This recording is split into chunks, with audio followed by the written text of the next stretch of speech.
جو کہ اپنے ملک میں اور کئی شہروں میں کووڈ-19 کے کیسز تیزی سے بڑھ رہے ہیں، لوگ بہت پریشان ہیں، تو سب سے یہی امید ہے کہ ہوپ بالکل نہ کھوئیں، نا امید بالکل نہ ہو۔ ہم سب لوگ مل کر کے پوری طاقت اور قوت کے ساتھ، پورے اتحاد اور یونٹی کے ساتھ انشاءاللہ اس مصیبت سے بھی ہمارا ملک باہر آئے گا، اور رمضان کا یہ مبارک مہینہ ہے، اس کا فائدہ اٹھاتے ہوئے آج اسلامک سینٹر آف انڈیا نے تمام مسلمانوں سے یہ اپیل کی ہے کہ آج رات میں 10 بجے سب لوگ اپنے اپنے گھروں میں 2 رکعت نماز صلاۃ الحاجت صلاۃ التوبہ کی ادا کریں، اور اس کے بعد اسلامک سینٹر آف انڈیا کے web page per on line اجتماعی دعا کا اہتمام کیا گیا ہے۔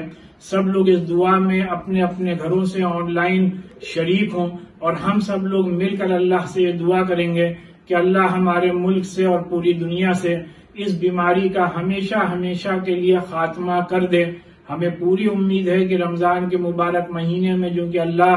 روزے داروں کی دعائیں جلدی قبول کرتا ہے، تو جلدی اپنے ملک سے اور دنیا سے اس وبا کا خاتمہ ہوگا۔